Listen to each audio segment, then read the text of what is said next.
आज राजभवन में कई आदिवासी संगठनों का प्रतिनिधि धरना देने पहुंचा है। इनके अपने सरना स्थल को सुरक्षित करने की इनकी मांग है, चाहे वो पारसनाथ से जुड़ा हुआ मामला हो। इसके अलावा भी कई और ऐसे सरना स्थल हैं जिसकी मांग को लेकर राजभवन इन्होंने मार्च किया है।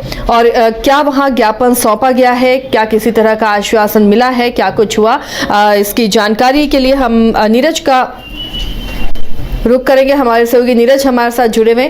नीरज, आज कई आदिवासी संगठन पहुंचते हैं राजभवन के सामने, धरना भी वो देते हैं। क्या ज्ञापन उन्होंने सौंपा है, क्या उनकी मांग है पारसनाथ को लेकर या अन्य जो सरना स्थल है, धार्मिक स्थल, उन्हें लेकर क्या मांग कर रहे हैं?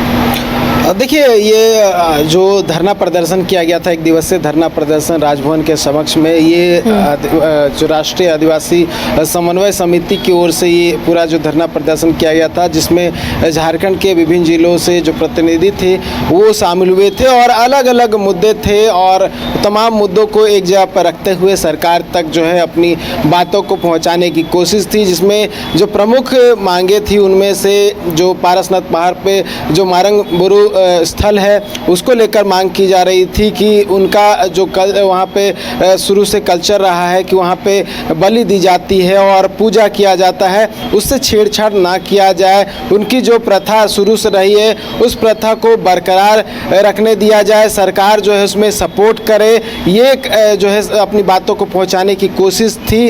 और साथ में सपोर्ट जो है वो सरकार से मांगा जा रहा था। उसके अलावा अगर बात करूँ तो जो सिरमटोली फ्लाईओवर रैम्प का मामला लगातार जो है गरमाता हुआ दिख रहा है, उस मामले पर भी जो है सरकार का ध्यान आकर्षण करने की कोशिश जो है विभिन्न आदिवासी प्रतिनिधियों ने की थी।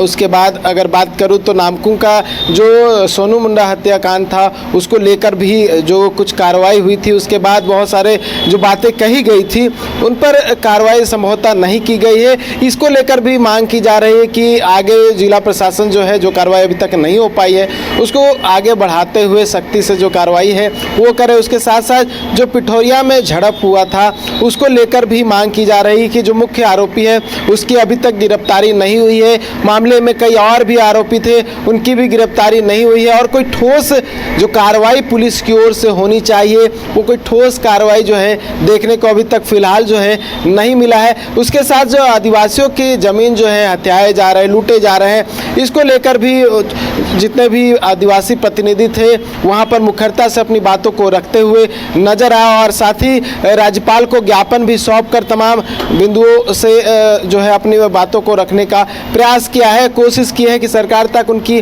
बातें पहुंचे। और जितने भी मुद्दे हैं इसको लेकर वो लगातार आंदोलनरत हैं, उस पर सरकार जो है अपना तमाम तरह के जो विचार विमर्श करते हुए उसको लागू करे या फिर जो है अपनी ओर से कोई कार्रवाई करे ताकि जो आदिवासी समाज है वो संतुष्ट नजर आए। क्योंकि ऐसे में लगातार जो है आंदोलन का जो दिशा है वो बढ़ता हुआ दिख रहा है। अलग अलग दिशा में जो है आप देखते हुए नजर आएंगे कि किस तरह से जो आदिवासी संगठन है वो आपको अलग अलग जगहों पे धरना प्रदर्शन आंदोलन करते हुए नजर आएंगे।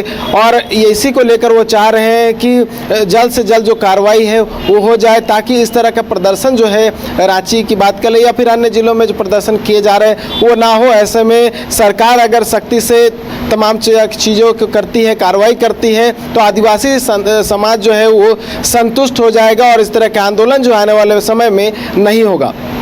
आशा। चलिए, तो अपनी मांगों को लेकर अब आदिवासी संगठन पहुंचे हैं। धार्मिक स्थलों के संरक्षण की इनकी मांग है और इसे लेकर उन्होंने राजभवन के समक्ष एक दिवसीय धरना दिया है।